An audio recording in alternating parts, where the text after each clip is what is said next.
I know the title says he's back, and I'm kind of being vague on who he is because you'll find out. And I'm not gonna lie, I used to hate this character. Couldn't stand him.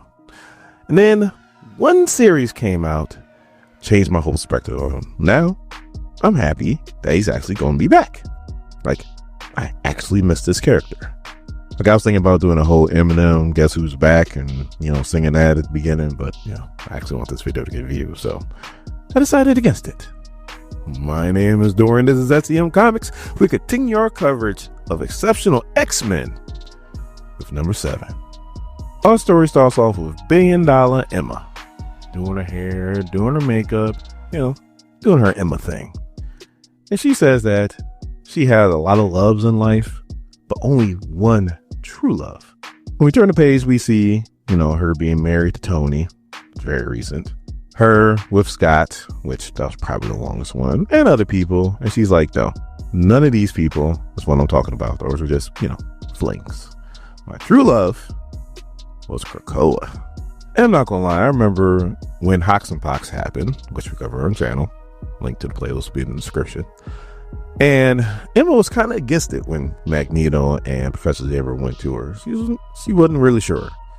But once she bought in, the White Queen was 10 toes down. I mean, you couldn't find anybody else who was like more into Krakoa than Emma. I'm pretty sure you could, but she was down. Plain and simple. And when Krakoa left, it'd be hard pressed to find somebody more hurt than Emma Frost. So this is why she's trying to something a little different. For a little while anyway. So we see Bronze taking on Melee, and Melee has phasing powers, so she shouldn't be hit by anything, but yet and still, Bronze tagged her. And she immediately apologized to her, which all I was thinking to myself is like, this is the X-Men. Like, you don't apologize for training. If you don't want to get hit, stay alert, stay alive. Better yet, phase. Which Emma's trying to let her know, like, this is your power. Phase. And the Melee is like, well, when it comes to like phasing advice, I think I'll talk to Kitty about that. And I was thinking to myself, like, old Emma, that girl would have been drooling in a corner as we speak. But it's new Emma. But quickly, the conversation changes to why Axo isn't there. The reason why he's not there is because he is chilling with his new best horn-headed friend, and they're going over the Hornhead's algorithm. And Axo is just giving his opinion and giving things that maybe he should do, which the Hornhead's like, oh, you know what, that actually would work better, and we would be more efficient. But then Axo is also opening up about himself. How he finds people untrustworthy because of his power. Like, he doesn't know whether people actually truly genuine like him, or is it just a side effect of his powers. So that's why Axo has all kinds of problems trusting anybody. But then Axo finally lets him know that I'm actually kind of late for my after school program thing, so I need to head out of here. And Hornhead's like, it's cool, but I'm glad you stopped by. So when he finally gets there, he's late, extremely late, like to the point to where class is over, or, the program is over for the day. So then Bronze is like, why are you late? And Axel says, oh, the bus I was on, tire got flat, and so on and so forth. So the Emma's like, look, dude, calls him by his whole government name.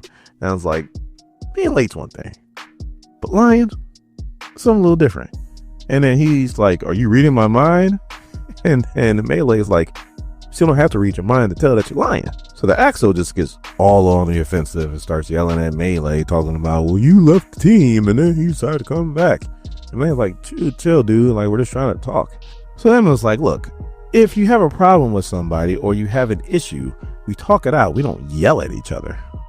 So Brown's like, yeah, we're just trying to talk because we care about you. And then he starts yelling some more and breaks Brown's heart. And then Kitty and Emma are about to read this dude a riot act when all of a sudden Bobby comes in and is like, hey, I got some urgent news. Axel uses this opportunity to get the hell out of Dodge. And then Bobby lets him know that Professor Xavier has escaped from Grey Mountain. So Kitty and Emma go through the 5 W's and the H with Bobby. That is who, what, where, when, why, and how. So Bronze and Melee are like, who's Xavier? I was like, oh, all mutants to know who Professor Xavier is. Which This should be a lesson to everybody. It doesn't matter how famous you are. There's a time limit on your fame. And there's going to be a generation who won't know who the hell you are. So Bobby, Emma, and Kitty take this time to explain exactly who Professor Xavier is and what they meant to him. And also to slightly start to explain about Krakoa. And I guess Tao likes to bring up like the mutant policies that Krakoa had all the time. And she's like, it's important history. And then Bobby's like, we're not that old. So Tao's like, it's important to remember what happened to you. And Emma's like, no, Tao, that happened to you too. They took away your home, even if you never went there. So now we cut to Axo, and he's making his way downtown, walking fast, and we see everybody just staying away from him. And he's also like texting Hornhead. So he goes back to Hornhead, and then Hornhead decides to take him to his secret lab. Who else do you know always has a secret lab? And he starts to show him things just a little bit deeper. And he says, I'm getting real close to being able to look at somebody's soul. So finally, Axo's antennas finally go up, and he's like, maybe this was a bad idea. He looks at his phone, and he's like, oh man, my dad just texted me, I gotta go. And Hornhead's like, it's a dead zone, I don't know why you got texting here. He's like, it doesn't matter, I gotta go. And then Hornhead's like, but maybe you should stay a while. He tries to get out the door, and Hornhead's like, biometric key. You're not going anywhere unless I want you to. All of a sudden, Hornhead starts letting his hair down. And he's like, I can feel your mutant power. It's like trying to probe into me. But unfortunately, the things that it could affect, I got rid of a long time ago.